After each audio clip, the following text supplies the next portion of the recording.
Littoral. Oui. Voilà, Villa. Ah ouais, ah bah, carrément. Ah, moi, tu me dis, je parle un peu, tout ça, je t'annonce, quoi. Puisqu'il faut que je parle. Oh, tu le fais très bien. Ça m'arrive. Bon, Plus près du micro. Ouais. Je vous remercie d'être venus si nombreux pour ce débat à l'issue, enfin pour le film bien sûr, et pour en parler avec Jacques à l'issue. Donc Jacques n'aime, je vous explique juste, Jacques n'aime pas présenter ses films. Par contre, il aime bien en parler après. Voilà. Donc il sera bien là. Il faut que je l'avertisse juste de la fin du film. On est ravis de sortir ces films de jeunesse, puisqu'on a intitulé cette rétrospective Jacques Doyon, jeune cinéaste. On ressort depuis une semaine donc 4 films, celui que vous allez voir ce soir, plus La Drôlesse, La femme qui pleure, et je ne me rappelle plus quel film. La vie de famille. La vie de famille. Voilà, ce sont 4 films où il parle, voilà, où on voit bien sa manière de travailler, notamment avec les enfants, ce qui est assez fascinant chez lui. Mais je ne vais pas en dire plus. J'espère que vous passerez une bonne soirée et je vous dis à tout à l'heure. Merci Lionel, oui, on peut l'applaudir, ça fait toujours du bien. J'ajoute deux choses, c'est qu'on a accueilli Jacques il y a 2 ans, ici, où on avait montré La Drôlesse, mais on va le reprogrammer, parce que dans le prochain programme, vous aurez les 4 films que vient de citer Lionel. Et il ne voulait pas repartir si je ne m'engageais pas, donc ça y est, c'est fait. Et on avait présenté Mes séances de lutte, qui est un film génial, le plus charnel de tous les films français, je crois, vraiment. Et donc La Drôlesse, en plus, il avait commenté les deux, mais c'est une époque où il était encore dans le discours de « je revois jamais mes films, donc je ne peux pas vraiment en parler », tout ça. Et en fait, il a été bouleversant, mais à partir d'un discours fondé entièrement sur le souvenir des tournages. Depuis, parce qu'il les a restaurés, il les a revus, donc on est content aussi pour ça, parce que je pense qu'on aura à la fois quelque chose d'émouvant et de fonder sur la redécouverte de ses propres films. Et vu sa filmographie, je comprends que parfois les souvenirs sont un peu compliqués quand ils ne sont pas fondés sur une revision régulière. Et avant de lancer le film, j'avais juste envie de vous citer, pour les gens qui ne nous ont pas comme ami Facebook, quelques lignes de François Truffaut sur le film que vous allez voir là, parce que c'est une façon de lire le film sans rien vous dire dessus. C'est une critique qu'il publie au moment de la sortie du film. Et Truffaut dit ceci, alors c'est dans un dossier pédagogique sur le film, pour le dispositif lycéen apprenti au cinéma. Et donc il y a à la fois des extraits du texte originel et puis quelques commentaires. Truffaut commence par y exprimer son rejet de certains films caractérisés par, je cite, un saupoudrage politique artificiel. Citation du texte de Truffaut. Lorsque l'injonction politique dans un scénario est complaisante, pas nécessaire, tirée par les cheveux et visiblement pratiquée pour se couvrir, l'authenticité du film s'en ressent terriblement. Au contraire, dans Les Doigts dans la tête, le sentiment et le social s'imbriquent aussi bien que dans Tony. Car malgré toutes leurs différences, le film de Jean Renoir et celui de Doyon sont animés du même esprit. Ils sont vivants, chaleureux, et pourtant la critique sociale y est présente, absolument intégrée, logique et exacte. Voilà. Et comparer le film de Doyon, qui est son premier long métrage, à Tony, qui est un chef-d'œuvre absolu de Renoir, c'était évidemment une façon d'adouber le jeune cinéaste qui était Doyon, 30 ans au moment où il fait le film, et de l'inscrire immédiatement dans une histoire du cinéma français. Bonne projection et à tout à l'heure pour la rencontre avec Jacques Doyon. Doyon.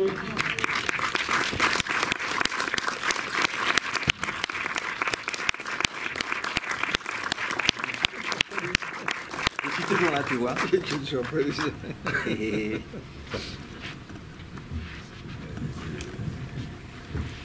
Dire comment ça s'est passé alors. Parce que moi ça s'est pas passé depuis 74. J'ai revu seulement il y a un mois, je revois jamais mes films, là j'étais obligé de valider La restauration. La restauration, donc j'ai validé mais ça remonte à un mois, c'est ça, hein, je dis des bêtises. Un peu plus, bon, un peu plus d'un mois. Donc c'est quand même un peu de temps entre 74 et il y a un mois, voilà. Et quand je sais plus, je ne sais pas trop mal passé d'ailleurs. Je ne sais pas si comment c'est passé pour vous. Vous allez me dire. Alors, avant de rentrer dans le ressenti du film, peut-être qu'on peut rappeler un tout petit peu ce qui est à l'origine de ce projet-là, parce qu'il y a, si j'en crois les articles publiés, notamment par Marco Souza, il y a la lecture d'une brève dans Le Monde. Absolument. Qui est le récit d'une sorte de fait divers. Oui, qui est tout petit, c'est quelques lignes, donc c'est effectivement un fait divers, mais qui ne dit qu'une chose, c'est qu'un garçon, c'est effectivement un garçon boulanger, c'est enfermé dans sa chambre. Pas seul, voilà, mais je n'en saurais jamais plus, donc je ne sais pas exactement comment s'est déroulé exactement ce fait divers. Je n'ai pas enquêté, je n'ai pas voulu enquêter non plus. Alors ça, c'est le fait réel. Qu'est-ce qui fait qu'il y a une étincelle qui se dit, et que vous vous dites, tiens, je voudrais travailler sur cette situation? Comment ça résonne, sachant que c'est votre premier long métrage seul, mais qu'avant, il y a l'an 01 oui, en film collectif? Ça tient... Enfin, l'an 01 était un très très grand bricolage. C'était fait avec même pas 3 sous, avec 2 sous et demi. Et moi, j'avais fait un peu de montage, enfin un peu, quelques années de montage. Et donc je ne me voyais pas... Enfin, faire un film n'était pas simple parce que ça me semblait d'une prétention, d'une vanité folle. Donc, et je n'avais jamais écrit un film en plus. C'est aussi le premier film que j'ai écrit, je n'avais jamais rien écrit. Donc ça fait que faire un nouveau bricolage avec 3 sous et pas 2 sous et demi, et en même temps, je m'en dis 3 sous, les frais de restauration aujourd'hui sont plus élevés que le coût du film il y a 50 ans, donc, enfin, presque 50 ans. Donc ça me fait assez marrer de savoir qu'on a sauvé le film avec plus d'argent qu'il a fallu pouvoir le faire. Et je pense que j'étais un amateur, voilà. J'avais jamais été assistant sur un film, j'avais jamais assisté à un tournage, j'ai vu des films, donc ça me suffisait, mais je dirais ce qui a été certainement à faire des films, c'est de voir certains films, notamment les films de Rosier, qui étaient très bricolés. Et de savoir qu'on était autorisé, même si on n'était pas fils d'eux, à pouvoir faire un film avec 3 sous, je me suis autorisé. Voilà. Oui, vous dites ça parce qu'en fait, l'arrière-plan, c'est aussi que il y a un certain nombre de fils d'eux qui arrivaient dans le métier, mais vous êtes de conditions relativement modestes, et donc rien ne vous préparait à l'idée d'aller vers le cinéma, si ce n'est la rencontre avec un animateur fameux de Ciné-Club, qui est aussi devenu un écrivain de cinéma, qui s'appelle Henri Agel. J'avais la chance, j'ai eu la chance d'être dans le lycée qui n'était pas un très bon lycée, c'est le lycée Voltaire. Mais dans le lycée Voltaire, il y avait la classe de préparation à l'IDEC, donc la famille d'aujourd'hui. Et donc là, il y avait un ciné-club, comme il y avait dans quasiment tous les lycées à cette époque-là, comme ils ont disparu quasiment de tous les lycées depuis, c'est une très vilaine chose. Henri Agel montrait donc tous les vendredis à 17h un film, puisque la seule façon de le montrer, c'était de le montrer en film. Il n'y avait rien d'autre qui existait à cette époque-là. Et donc Henri Agel avait autorisé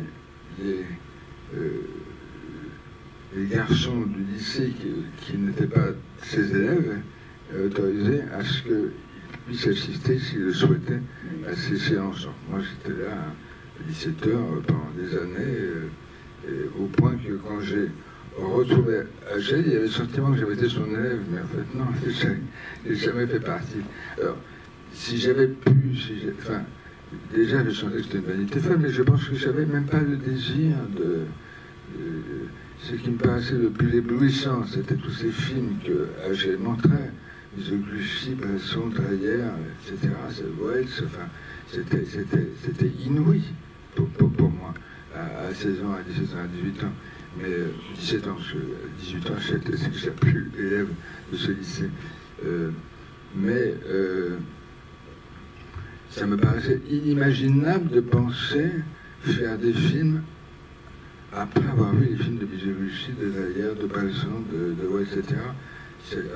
C'était pas de la vanité, c'était de la stupidité. Donc il m'a fallu des années pour me dire, mais finalement, c'est quand même ce qui m'intéresse le plus, pour peut-être essayer un tout petit peu de... Enfin, il y a eu... La vanité est arrivée un peu plus tard. Il a fallu quelques années. Du coup, je fais un petit flashback quand même, parce que ça m'a toujours intrigué. Comment vous vous retrouvez dans l'aventure de l'an 01 là, enfin, parce que vous veniez précisément un peu de nulle part. Qu'est-ce qui fait qu'à un moment vous vous retrouvez au générique de ce film qui sera votre premier film, même si c'est un film collectif? Oui, c'est pas. Ce qui m'embarrassait, je m'embarrassais pas du tout d'ailleurs, je m'embarrasse toujours pas. C'est qu'il n'y avait pas de travail, on n'a jamais eu le temps de travailler sur 101. Parce qu'on allait voir les gens d'une journée à une autre, on était logés par, on tournait avec des gens qu'on n'avait jamais vus, tout ça était plutôt très rigolo, mais j'ai jamais eu, enfin, j'avais pas été formé pour, mais par la suite non plus d'ailleurs. Ce final, j'ai plus aucune formation pour, mais c'était compliqué de dire. Je crois que c'était mon admiration pour ce que faisait GB, parce que ce qu'il dessinait, j'ai trouvé ça tout à fait formidable. C'était pas si populaire que ça d'ailleurs. De la bande d'Harakiri, il y avait des réalisateurs formidables, il y avait des gens absolument étonnants, mais ce que faisait Reiser ce que faisait GB était un peu à côté, donc c'était pas le plus populaire de la bande, loin s'en faut.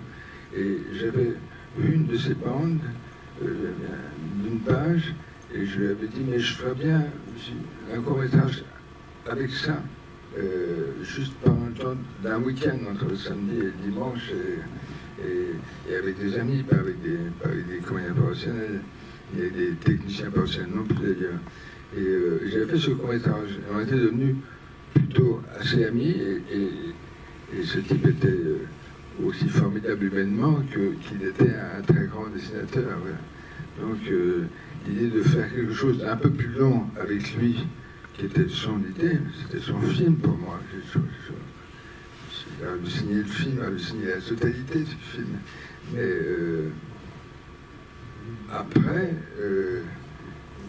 il y a eu le plaisir de savoir que cet 101 avait fonctionné assez pour qu'on ait un tout petit peu d'argent, et de se dire que peut-être que c'était le moment de commencer à tenter de travailler un peu et d'être définitivement vaniteux, peut-être de se ramasser complètement et de faire autre chose. Mais oui, 101, c'est vraiment GB, c'est l'admiration que j'ai pour lui, oui, sans aucun doute. Alors, dans Les Doigts dans la tête, il y a un autre génie de la BD qu'on voit à un moment, c'est Gottlieb. Absolument. Comment il se retrouve dans ce film? Donc, c'est le vendeur de disques. C'était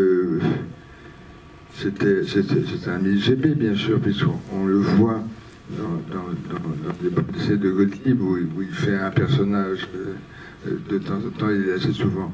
Donc, Gottlieb, je l'ai vu souvent et je l'aimais beaucoup. Et il a aussi un petit rôle dans 101, je ne sais plus lequel d'ailleurs, enfin, je revois le film. Oui, j'aurais pu donner un petit rôle dans tous les films à venir, tellement ce Marcel Gottlieb était au-delà de sympathique. Alors l'autre lien, c'est quand même la question de la politique, parce qu'elle est importante dans ce film-là aussi, de façon différente de l'An-01, qui est quand même une espèce de grande fresque utopique et utopiste. Là, on est quand même un tout petit peu de revenu de l'utopie de mai 68 et des mois qui ont suivi. À la fois, il y a encore l'affirmation d'idées, de principes, et notamment la proposition de pas vraiment de création, parce que si j'ai bien compris, ça avait vraiment existé, le gratte. Oui, le gratte semble avoir existé, ça m'a surpris parce que je ne savais pas, je ne connaissais pas. Mais j'ai appris son existence, donc ça m'a amusé de l'installer en écho dans le film. Mais, bon, GB était un utopiste, et donc c'était un homme plus optimiste que ce que je suis, ce que j'étais. Donc moi, je revenais à une chose plus réaliste, un peu plus tristounette, en même temps avec le désir d'un garçon qui se bat, qui ne laisse pas tomber, voilà. Donc ce désir fort, cette volonté m'intéressait évidemment bien, mais sans qu'on puisse imaginer une fin glorieuse. Glorieuse, puisque à la fin, si je me souviens bien, il n'y a pas très longtemps, dans cette voiture, les deux chantants, bon, je ne sais pas si vont chanter longtemps ou si ça va déchanter assez vite. Compliqué de dire. En tout cas, l'utopie de la vie communautaire avec les deux femmes, elle a un peu explosé pendant le temps du film, parce qu'ils se retrouvent entre mecs dans cette voiture. Oui, mais ça, il y avait... c'était pas seulement dans l'époque, peut-être un peu plus dans l'époque aujourd'hui, je n'en sais rien, mais en tous les cas, oui, enfin, il y avait tout ça mêlé.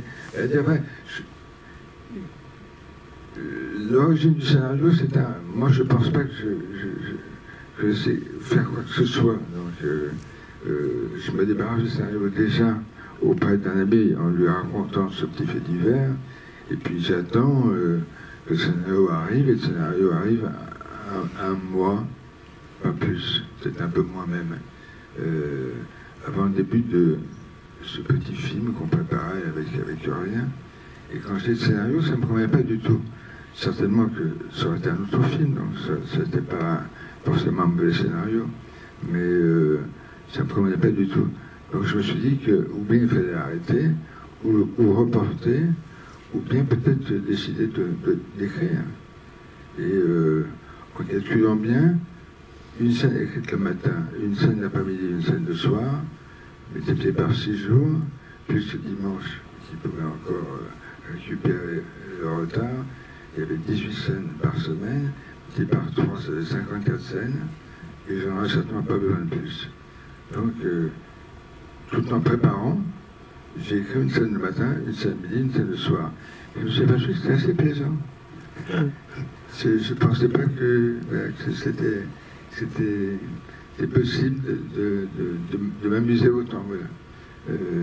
Et donc, je suis arrivé sur le tournage avec des scènes que j'avais le matin d'ailleurs. Et puis ensemble, on les reprenait parce que c'est quand même, je suis arrivé avec le scénario à la dernière seconde. Donc, on n'a pas eu le temps de préparer rien. Et d'adapter forcément très bien ce que j'avais écrit à ces deux filles et à ces deux garçons. Donc, il y avait il y avait la nécessité d'une lecture ensemble pour qu'ils puissent intervenir et dire oh, non, là, je dirais plutôt comme ceci ou comme ça. Bon, il n'y a pas eu beaucoup de réécriture. Il y en a eu un petit peu après. Le texte était après, très vite. C'était jeune, j'avais une excellente mémoire. Et puis on faisait tout de suite, je ne savais pas que je ferais autant de prises, mais on faisait pas mal de prises parce que il se trouvait que, évidemment, à la 14e prise, c'était meilleur qu'à la 4e parce qu'il fallait se débarrasser de la mémorisation du texte. Il fallait même si on était dans une petite pièce, les déplacements, bon, il fallait qu'il ne reste plus que toute l'énergie soit dans l'interprétation de la scène. Et donc aussi, toutes ces prises me permettaient moi de donner beaucoup d'indications, et avec toutes ces prises, je pouvais supprimer les mauvaises indications que je donnais et garder seulement les meilleures peut-être. Et puis ça s'est passé très bien entre nous, et on s'est beaucoup amusé, on s'est bien entendu. C'est passé d'autant mieux que deux étaient un petit peu, avaient un tout petit peu travaillé, et deux autres pas du tout. Donc, les filles qui avaient déjà fait des films. Alors, Roselyne avait un tout petit peu travaillé et sortait du conservatoire, ce que j'avais oublié. Et je l'ai revue il y a 2 jours à Lyon, et elle m'a dit mais tu te souviens pas ce que j'avais fait le conservatoire? Je dis pas du tout. Je dis mais tu passais ton temps à te moquer de moi en me disant mais toi qui sors du conservatoire, tu vas peut-être me dire comment on peut jouer cette scène-là. Alors bon, ce type de stupidité, de petites blagues idiotes, j'ai passé, semble-t-il, mon temps à lui reprocher le fait qu'il ait fait 3 années au conservatoire. Et voilà, et donc ça s'est fait en 5 semaines, très vite, tellement bien. Et là, j'ai su que si je pouvais, si ça fonctionnait un tout petit peu, si je pouvais poursuivre, ça m'avait tellement amusé de travailler de travailler sur ces dialogues, et de travailler avec eux. C'est passé idéalement. Donc, oui, l'envie de continuer et de me dire qu'avec un peu de bol, si je peux faire ça toute ma vie, ce serait formidable. Alors, il n'y a pas eu beaucoup d'anticipation, mais si j'en crois certains témoignages, il y a quand même un personnage qui a donné lieu à un travail un peu spécifique. C'est le personnage de la Suédoise, Liv, qui avait déjà joué dans le premier long métrage d'Alain Corneau. Est-ce que vous vous êtes rendu à Stockholm pour essayer de l'observer et pour voir comment elle fonctionnait? Parce que l'un des partis pris d'écriture, si j'en crois le synopsis qui a été retrouvé depuis, c'était de... Mais oui, mais on dira ça hors champ. C'est qu'il y avait un personnage magique qui apparaissait dans la vie pleine de déception et condamné à une sorte de routine de ces deux personnages masculins. Et du coup, il fallait incarner cette espèce de fantaisie, de magie, de dysfonctionnement au regard des règles que s'était imposé ce petit groupe. Qui paraissaient déjà bien installés, puisqu'ils ont a priori leur voie tracée avant qu'elles ne surgissent et qu'elles ne déboulent dans leur existence. Oui, mais le début du tournage, début du tournage et du scénario, c'était ces quatre-là, avec qui ça s'est tellement bien passé, comme je radote. Mais c'était 3+1. C'était un personnage supplémentaire qui venait faire bouger un peu le tout, voilà. Mais j'ai pas le sentiment d'un travail différent avec elle. J'ai pas l'impression d'avoir... je pensais juste à comment on pouvait au mieux rendre crédible la scène. Et c'est ce qu'on se dit toute sa vie de cinéaste. Enfin, ce que je dis tout le temps. Comment on peut croire là, à ce qu'on est en train de fabriquer qui est totalement artificiel. Comment cet artifice-là peut, tout à coup, comment on peut l'entendre, y croire, et à un certain moment, quand ça se passe le mieux, ne plus se souvenir, effacer le fait qu'on a écrit des dialogues, effacer le fait qu'on a dirigé ce machin-là, la scène, effacer le fait qu'on a des indications, tout à coup, ça surgit et ça efface le tout. Alors quand ça efface le tout, on y est. Ça ne marche pas sur chaque scène, mais ça marche assez souvent dans le cinéma pour ça vaille le coup d'essayer de retrouver ça, film après film. Alors on va passer la parole à la salle juste après. Je propose quand même une toute dernière. Un des partis pris de mise en scène, c'est quand même vraiment de rétrécir presque de plus en plus l'espace, parce que quand même il y a un vrai confinement, il y a beaucoup de lieux clos. Et du coup, on travaille aussi sur le positionnement des corps, même dans la façon dont ils aménagent cet espace. Ils finissent par être de plus en plus concentrés, notamment en faisant cette espèce de lit commun, avec cette question de qui dort à côté de qui et concrètement qui couche avec qui. Voilà. Et ça, c'est un vrai défi de mise en scène quand même pour un premier film, de se dire comment on cadre des corps dans un espace aussi concentré. Enfin, ça faisait partie par exemple des défis où c'était vraiment une envie de se dire on va travailler sur le rapport entre l'intimité et le politique. Donc du coup, je resserre. C'est bien plus... rien n'est théorisé à l'avance, ni au final d'ailleurs. Tout est infiniment plus sauvage, si j'ose dire, que ce que vous dites là. Il n'y a pas d'intention, enfin il y a l'intention. L'intention, elle se fait avec ce qui est écrit, avec eux, comment rendre cette scène, comment la rendre plus que vivante, et il y a la force, bien entendu, de voir le film évoluer. Pour voir le film évoluer, il y a déjà l'idée évidente, il faut tourner la chronologie, donc commencer par scène 1, et puis la scène 2, puis la scène 3. Et c'est facile, en gros, il n'y a qu'un décor, mais sur d'autres films que je fais par la suite, où il y a plusieurs décors, j'essaie toujours de tenir 2 fois, j'ai sollicité de lâcher sur les films qui coûtaient 3 sous de plus, mais voir le film avancer et pouvoir le faire évoluer à notre guise et à la mienne notamment, très légèrement, il n'y a qu'une solution, c'est de tourner, c'est de jouer comme on a écrit. Ce qu'on écrit, on écrit une première scène, puis il y a une deuxième qui vient, puis la deuxième amène une troisième, et ça va bien, on a écrit 50, on se livre un scénario.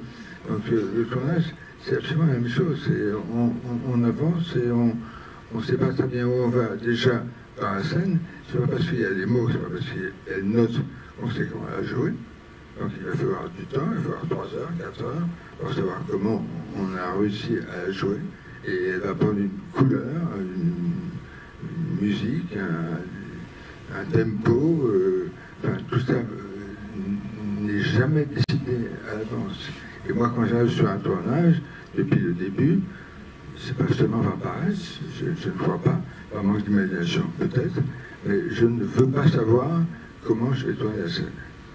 J'attends d'avoir les acteurs avec moi, et tout doucement, comme il y a 12 pages, ou 14 pages, ou 18 pages, ou 26 pages, ça veut dire que doucement, je veux que le tournoi soit le lieu de travail, de recherche de ce truc. On a les mots, et alors on ne sait pas beaucoup plus. Bonsoir, merci de me rajeunir, ça me permet de me souvenir de mes jeunes années. Oui, il y a à la fois 2 impressions et une question. Première impression, c'est qu'en fait, c'est un film qui tourne en 74, donc 6 ans après 68, et qui est extraordinairement pudique. Le seul moment, disons, qui est plus sexuel, c'est au moment où Chris veut mettre son préservatif. C'est le seul truc qui est extrêmement sexuel de toute la truc. Ça, en même temps, bon, c'est vrai que c'est curieux, cette pudeur, après 68, où déjà, il y a des films qui abordent de façon beaucoup plus explicite la fête sexuelle dans un truc. Le deuxième point, c'est qu'effectivement, la seule personne qui pouvait apporter quelque chose de progressif par rapport à cet enfermement qui était encore très coincé dans une époque, c'est là. Et on a tous, notre génération, bon, moi j'étais déjà plus vieux, fantasmé sur la jeune Suédoise. La Suédoise, c'était la liberté sexuelle. Et ça, je pense qu'avec elle, vous auriez pris une Américaine, une Allemande ou une Italienne, ça n'aurait rien dit. Pour cette génération, la Suédoise. Et la question alors qui est annexe, que sont devenus tous ces acteurs? Merci. Alors, j'ai vu à la projection à Lyon il y a 2 soirs Roselyne Guillaumet, donc la française, que je n'ai pas vue depuis un siècle. Je pense plus qu'elle travaille beaucoup, mais enfin elle était là, donc j'étais absolument ravi de la voir. Il surtout était, donc Christophe, était musicien, il est resté musicien. Il n'a jamais eu le désir de... Est-ce qu'il a joué dans un film ou 2? Je ne crois pas, je ne suis pas certain. Je ne crois pas non plus. J'en sais rien, je ne pense pas. Non, la musique l'intéressait beaucoup. Et je le connaissais comme un ami de Jean-François Goyer, qui était un garçon avec qui je travaillais sur quelques scénarios. Et on se voyait de temps en temps, donc je le connaissais. Et il me semblait qu'il devait être ce Christophe-là, qu'il pouvait l'être certainement très bien. La jeune Suédoise, elle a fait 2-3 films encore du côté de la France, et puis elle a fini par remonter dans sa Suède natale, et elle a été comédienne, plutôt au théâtre, au cinéma, et depuis 20-25 ans, je ne sais plus rien d'elle. Voilà, je joue d'elle toujours, je l'espère, je le souhaite, je n'en sais rien. Voilà. Et puis, alors, il y a un grand mystère sur Olivier Bousquet qui qui a été vu une dernière fois par Roselyne Villaumet il y a une vingtaine d'années, et qui survivait en plaçant des prospectus dans les boîtes aux lettres, et qui avait l'air un peu alcoolisé, qui avait pas l'air d'aller très bien. Et j'ai aujourd'hui le téléphone des deux, mais pas des trois. Olivier Boussier, je ne sais pas comment réussir à le retrouver. Je n'en sais absolument rien. Il avait fait un film avant, qui était un film de Condroyer, qui s'appelait La Coupe à distance, si je ne dis pas de bêtises. Ouais. Et après, je ne sais pas s'il a été demandé ou pas, je n'ai pas l'impression plus que ça. Alors, il est très... J'aime beaucoup son travail, et non, il était formidable aussi. Mais ils sont pas... On était des amateurs, donc... et puis, il y avait un musicien, il y avait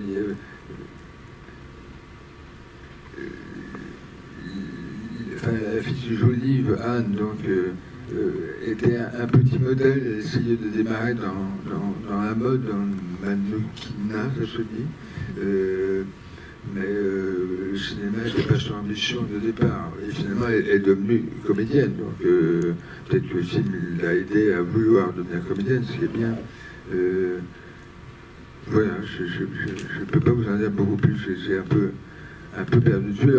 J'ai retrouvé Olivier, j'ai retrouvé donc, Christophe Soto en faisant un petit bonus sur un DVD il y a une quinzaine d'années, et on était ravis de se voir.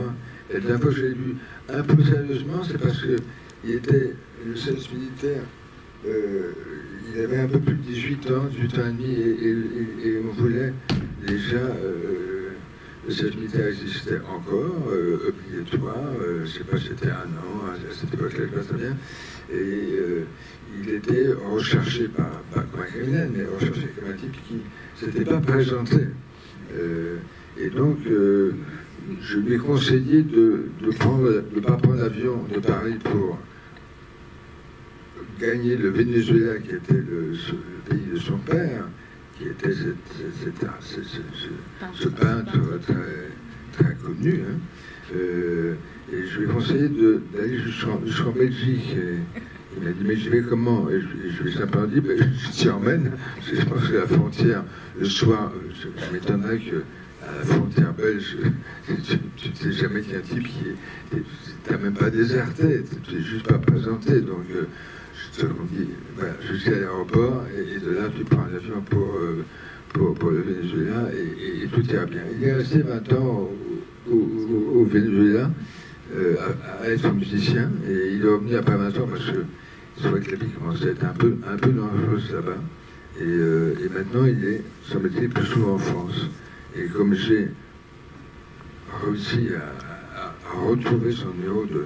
Enfin, j'ai gagné son numéro de portable il y a 2 soirs, je vais pouvoir l'appeler bientôt. Oui, on parle des acteurs, là.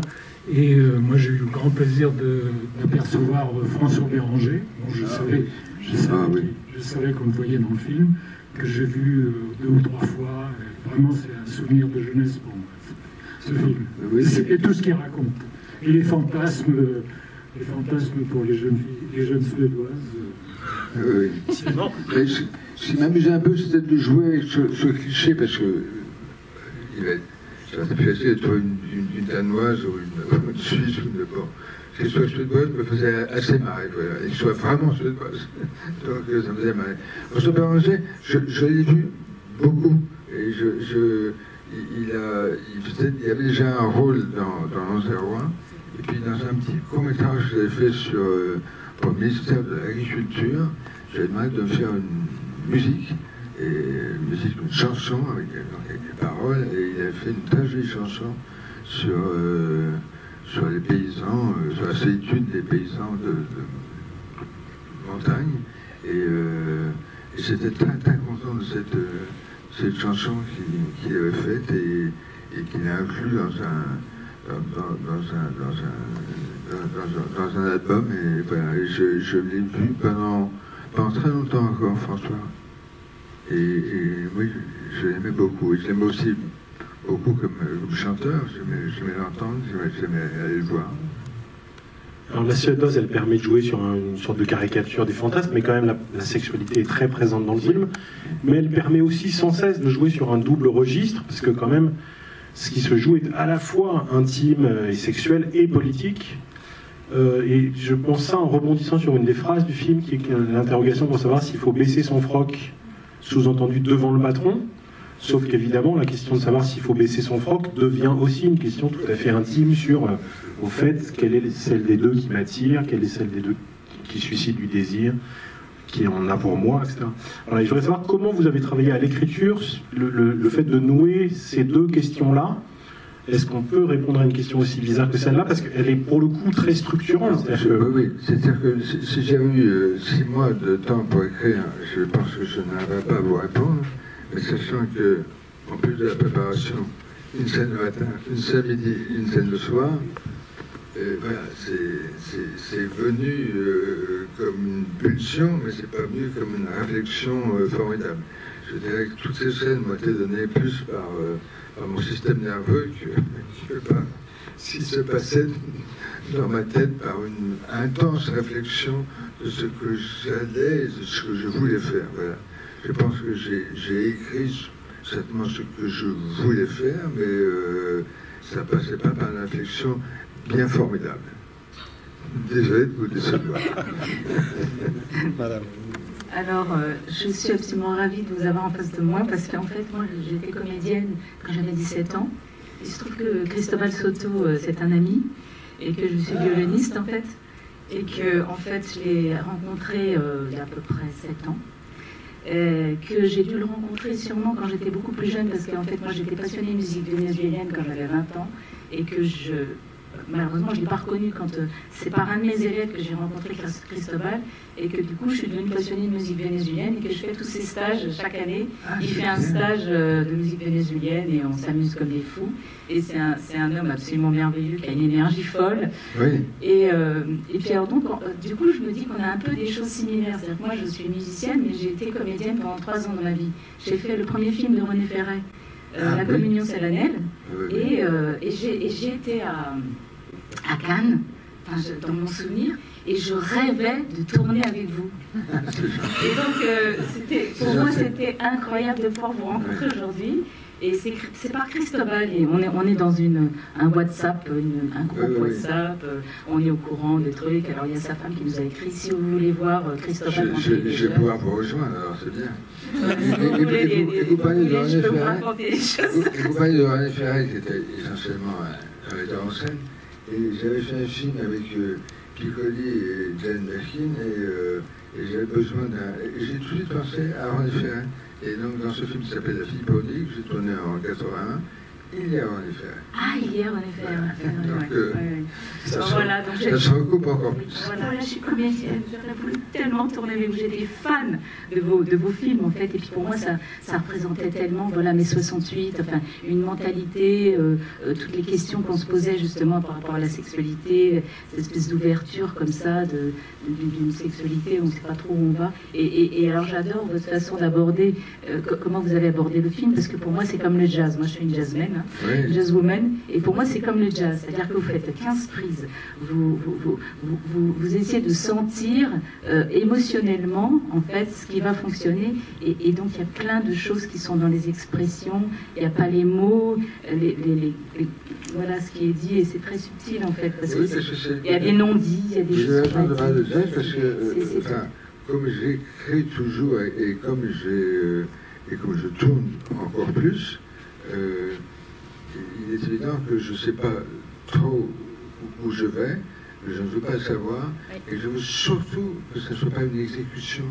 Je veux surtout ne pas savoir à l'avance qu'est-ce que je vais essayer de faire. Donc ça m'a toujours terrorisé. Peut-être aussi parce que quand j'avais 15 ans, la seule musique que j'écoutais, c'était du jazz. Parce que c'est très jazz, cette façon de faire. Avec une chose qui m'a arrêté pour le cinéma, qui était une improvisation. Je pensais qu'il fallait quand même travailler ensemble et écrire et avoir toutes les notes. Voilà. Il y a 2-3 fragments qui pouvaient de temps en temps échapper à un acteur, et si c'était intéressant, je pouvais les prendre. Mais essayer de travailler sur le texte qui est là, ça a toujours été quand même ma volonté, avec l'idée que peut-être celui qui imposait le plus, c'était moi. C'est-à-dire que j'arrivais le matin, je ne savais rien. Je savais que les comédiens connaissaient le texte a priori, sur ce film-là, où effectivement on travaillait un peu différemment. Le texte a été écrit tellement tard, ils n'ont pas eu le temps de l'apprendre, et donc ils l'apprenaient le matin. Mais pour les autres, le texte est donné suffisamment tôt, donc le texte était su, et j'ai toujours insisté beaucoup pour que le texte soit très bien su. Et une ou deux fois, je me suis fait piéger sur un film que je n'aime pas, avec des comédiens qui n'ont pas voulu la prendre sérieusement, et ça a toujours donné des résultats médiocres, et j'ai le sentiment que les films étaient morts. Alors peut-être qu'ils sont peut-être pas si mauvais que ça, mais pour moi ils sont épouvantables.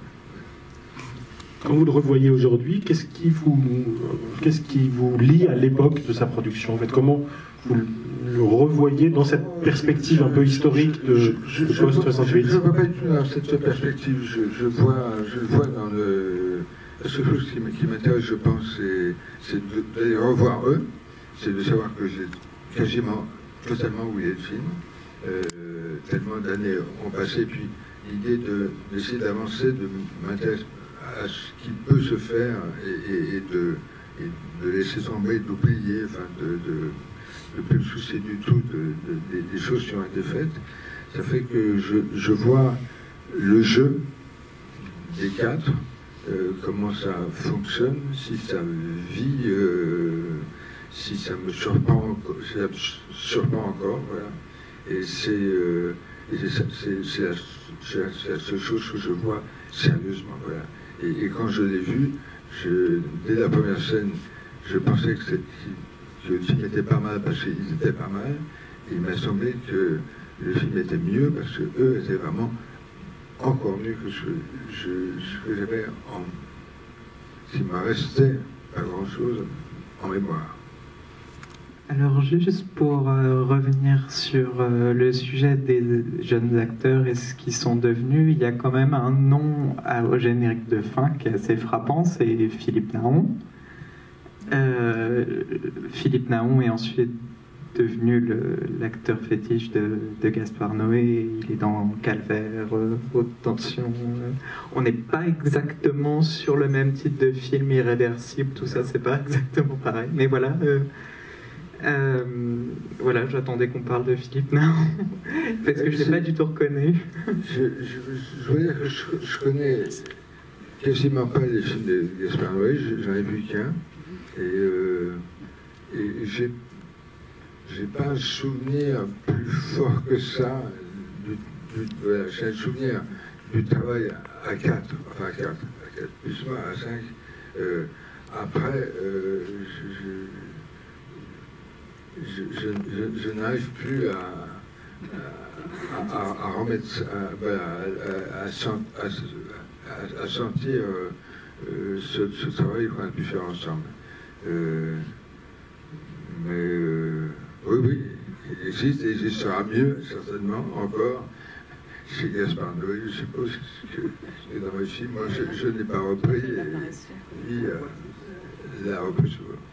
Vous serez très surpris par le nouveau Gaspard Noé que j'ai vu ce matin, avec au casting Françoise Lebrun, Alex Lutz et Dario Argento, voilà, qui est beaucoup plus doyennesque que ce qu'on peut imaginer. Conversation à trois, avec des vrais plans extrêmement longs d'échanges entre les personnages.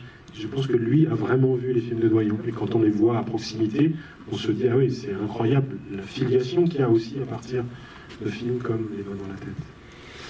Oui. Merci. On ne sait pas du tout comment va se terminer le litige entre l'ouvrier et le patron. Non, j'en sais rien. Dites-nous la vérité, Jacques. Je ne sais même pas dans le fait divers comment ça se termine. Moi, quand j'ai commencé à écrire, il semblait que voilà, les deux partants, on ne sait pas très bien où, s'arrêter sur un point d'interrogation, c'était... je n'étais pas capable de faire mieux que ça, voilà. Donc,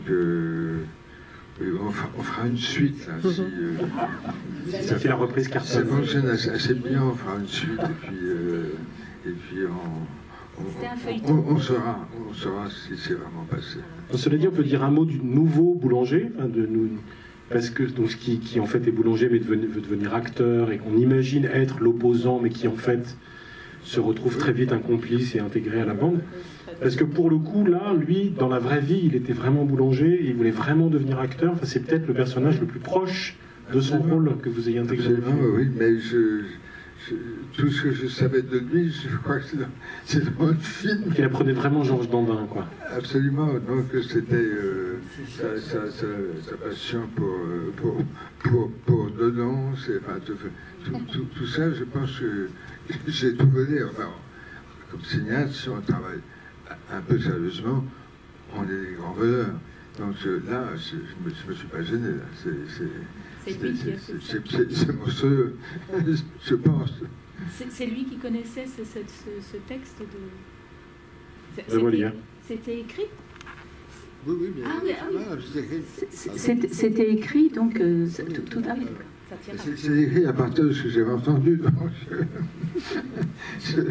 je suis de bonne foi et en même temps, c'est son texte en grande partie. Ouais. Et en même temps, il y a dans le film quelque chose d'assez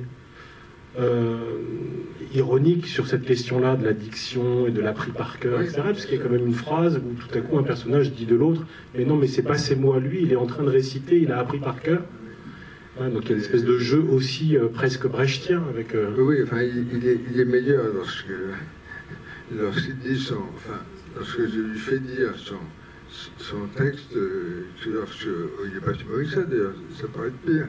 Je n'ai pas cherché à le rendre ridicule non plus, mais on n'a pas travaillé pour que, effectivement, le texte dit soit remarquablement joué. Voilà. Son texte à lui, enfin, hors il est meilleur là. Oui. Ça, aucun doute. Alors désolé, hein, vous me disiez que vous l'aviez écrit de manière pas très cérébrale, mais pourquoi ce titre? Oui, ça c'est un mystère complet, donc je vais pas... Je vous aide pas beaucoup là. J'étais en discussion avec Jean-François Gaillet, qui était un ami, qui était aussi un grand ami de Christophe Soto, Cristobal. Et puis, j'ai des titres de merde, vraiment. Aide-moi, qu'est-ce que tu as vu de film?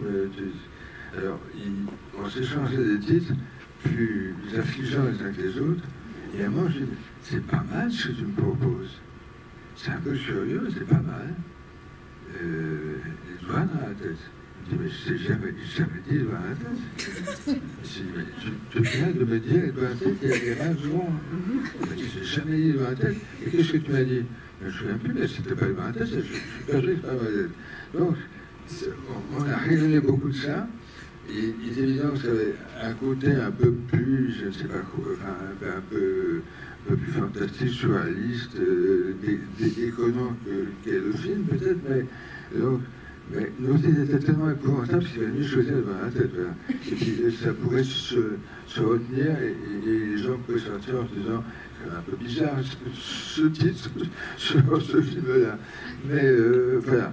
Et moi, je continue de prétendre que c'est Jean-François qui me l'a donné, Jean-François Gaillet, et lui, il n'en démord pas, donc c'est épouvantable. Donc, il devrait toucher des droits sur le titre, s'il y a des droits sur le titre, je ne sais pas.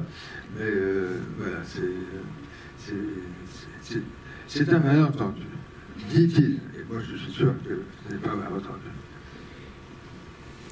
Bonsoir, c'est pas une question, c'est juste qu'au début, vous nous aviez demandé, je suis là, vous nous aviez demandé de vous dire ce qu'on pensait du film et je l'ai adoré. Enfin, je trouve que c'est très frais, que ça vieillit pas. Moi, ça m'a rappelé des nuits que j'ai passées chez ma nièce qui vit encore dans une chambre de bonne à Lille, vous voyez, et une chambre encore plus petite que celle-là. Et je trouve que ces jeunes d'il y a 50 ans me rappellent vachement les jeunes de maintenant, alors qu'ils ont beaucoup changé. Ils parlent plus pareil, ils n'ont pas les mêmes préoccupations, mais... Oui, c'est ce que j'ai vu. On a montré dans une salle à Paris où il y avait près de la moitié de la salle, curieusement, il y avait des moins de 25 ans et beaucoup de 18-20 ans.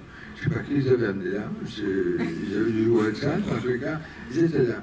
Et moi, je n'ai pas assisté à la production, bien entendu, mais on m'a dit en sortant, et certains m'ont dit, qu'ils avaient beaucoup ri, qu'ils s'étaient beaucoup amusés, qu'ils s'étaient retrouvés énormément, alors qu'effectivement, quasiment 50 ans ont passé, que ce n'est pas les mêmes mots, pas les mêmes codes, pas les mêmes affaires, que tout sans avoir changé. Finalement, tout a tellement changé, voilà. Mais en tout cas, ils se sont retrouvés et ils se sont beaucoup amusés. Voilà, c'était le film qui a rassemblé une espèce de quasiment de comédie. Merci en tout cas. Le film, par ailleurs, est inscrit au dispositif lycéens et apprentis au cinéma, et donc il est montré dans des établissements scolaires ou dans des salles qui travaillent en partenariat avec des établissements scolaires, ou en tout cas il l'a été, peut-être qu'il ne l'est plus, mais du coup il peut être réinscrit à tout moment, maintenant qu'il y a une version qui circule grâce à Malavida. C'est le moment où on applaudit Jacques Doyon. Merci beaucoup, Jacques. Et merci Lionel pour Malavida.